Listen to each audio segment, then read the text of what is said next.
जर्जर हो गया शरीर, वस्त्र मैंने, बिल्कुल दीन दशा में मां जानकी जी अशोक वृक्ष का सहारा लेकर के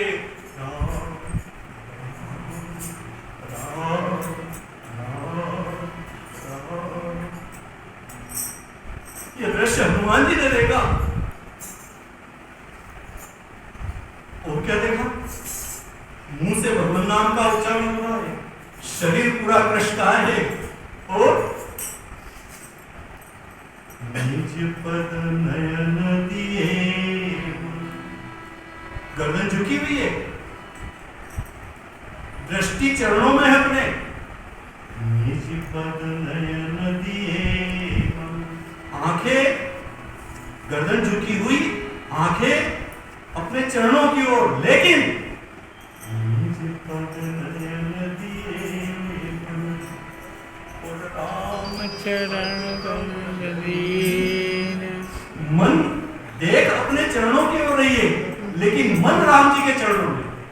निज पद नयन दिए राम पद कमल लीन, परम दुखी भाव पवन सुत।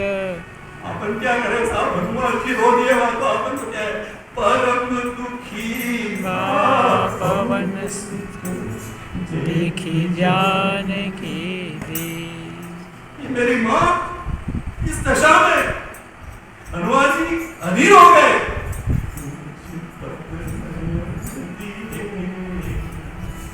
बहुत कठिन है इस दोहे को गाना साहब, खूब गाते अपन सुंदरकांड में, लेकिन इसका भाव सुनो।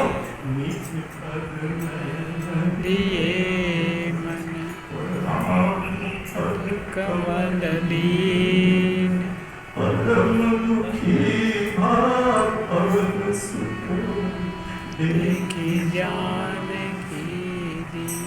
कितने कष्ट में मेरी माँ, हनुमान जी बड़े दुखी हो गए और अभी सामने नहीं पहुंचे। यह दृश्य देखा, अब सोचा कि इनसे भेंट कैसे करूं। तरु पल्लव महु रहा रुकाई, अशोक वृक्ष के पत्ते की आड़ में खड़े हैं। अब विचार कर रहे हैं कैसे इनके सामने जाऊं, कैसे मैं अपना परिचय दूं। लेकिन उसी समय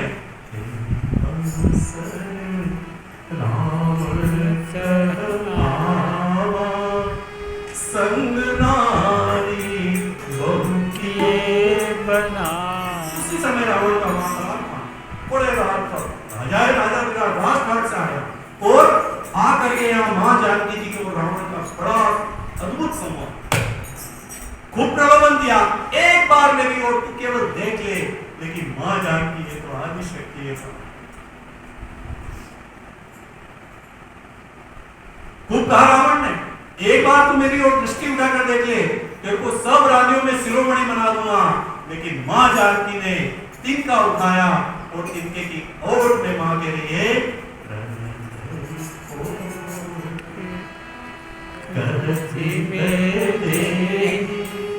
सुमिरी अवधपति परम स्नेह। भगवान का स्मरण किया, हे दुष्ट रावण, तुम सब पतंगे हो और भगवान श्री राम का बाण अग्नि के समान, एक भी नहीं बचेगा, पूरा वर्ष जलकर नष्ट हो जाएगा, क्योंकि अभी प्रभु को पता नहीं है कि मैं कहां हूं। इसलिए दशानन एक क्षण के लिए मां जानकी को जो बार बार रावण से मां जानकी जी का संवाद हुआ, तो अंत में बड़ा क्रोधित हो गया, उसको जुगनू कह दिया सामने। जुगनू होता ना, ये दीपक के ऊपर पतंगे जलते हैं, उनको जुगनू कह दिया। बताओ, इतना वो चक्रवर्ती सम्राट देवता ने सबको बंदी बना रखा उसने, और उसको कह दिया तुम जुगनू के समान हो और रघुनाथ जी के बाण में जलकर के राख हो जाओगे, जुगनू तुम्हारा अस्तित्व खत्म हो जाएगा। जैसे ये कहा तो वो क्रोधित हो गया, चंद्रहास तलवार निकाली और मां सीता जी के ऊपर प्रहार करने लगा। उसी समय मंदोदरी ने हाथ पकड़ लिया, क्या कर रहे हो, एक अगला पर आप हाथ उठा रहे हो। बहुत समझाया मंदोदरी ने। अंत में रावण ने क्या कहा, सब इन राक्षसों को कह दिया कि इनको एक महीने तक थोड़ा भय दिखाओ, कैसे भी करके इनको डराओ और इनको मेरे वश में करो। और ऐसा कह करके वो वहां चला गया। अब किनको डराने की कहा, सीता। किसको, सीता जी को। सीता जी कौन है, जगदम्बा। सांग.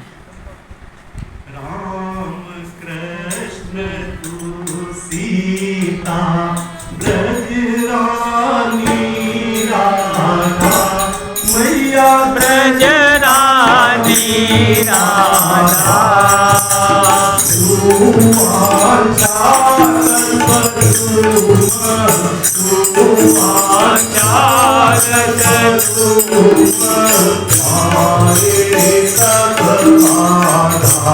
माँ जगत जननी जय जय जननी जय जय माँ जगत जननी जय जय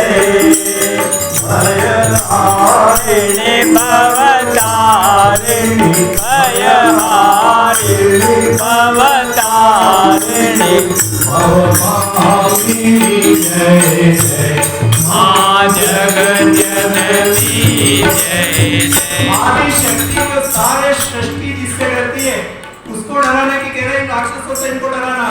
लेकिन एक बात है साहब, लंका में हनुमान जी को विभीषण मिल गए कि नहीं मिल गए राक्षसों की नगरी. हाँ अब ये सब चिट्टी बेटी ये भी राक्षसी पत्नियां हैं, लेकिन भगवान कहीं न कहीं क्या है ना अगर सब तुलसी जैसी भवतव्यता ऐसे मिले सहाय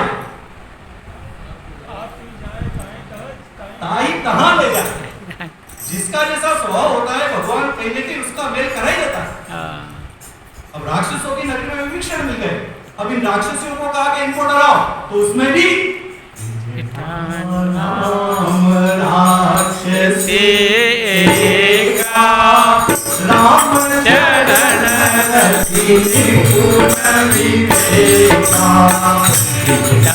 नाम राक्षसी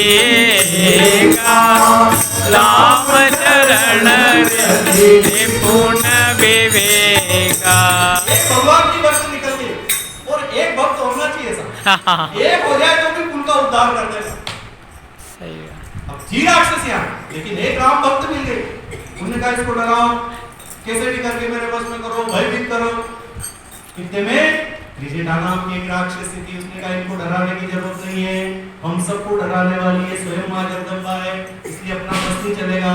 एक काम करो, सबनो बोली सुनाए सपना सीते करो हित अपना. सपना देखा है. क्या देखा है? सपने वानर लंका जा रे ना सब मारी. एक सपना देखना है कि बड़ा भारी बंदर आया है लंका में, उसने पूरी लंका जला दी है और रावण को सारे सिर मुंडे हुए हैं, उसको गधे के ऊपर बिठाया है, पूरी लंका नगरी में घुमाया है.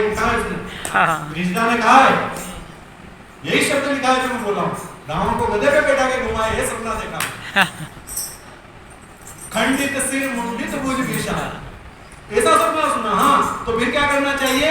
बोले आदि शक्ति जगदम्बा जगत जननी माता है, हमको तो इनकी सेवा करना चाहिए. जैसे ये कहा तो सारी राक्षसियां सीता जी के चरणों में प्रणाम करने लगी. और आज माँ सीता जी सब तो अपने घर चली गई, लेकिन त्रिजटा और माँ सीता जी का संवाद, ये संवाद की कथा है. सब सुंदर, इसको सुंदर कांड तो कहे, इसको संवाद कांड कहे तो और भी अच्छा. हाँ सबके हनुमान जी का संवाद, लंकिनी से संवाद हुआ, फिर हनुमान जी का विभीषण जी से संवाद हुआ, फिर अभी त्रिजटा से सीता जी का संवाद हो रहा है, फिर हनुमान जी का मां सीता जी से संवाद होगा, फिर हनुमान जी का रावण से भी संवाद होगा, फिर आगे संवाद ही संवाद की कथा है. इसलिए कह दिया कि नहीं, ये आदि शक्ति जगदम्बा है.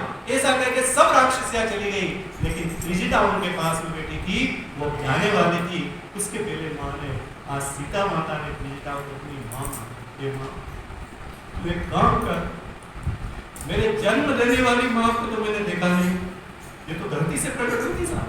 इसलिए आज त्रिजटा को मां कहते हैं. मां तू एक काम कर, इस रावण के कटु वचन सुनते अब मुझसे सहन नहीं होते.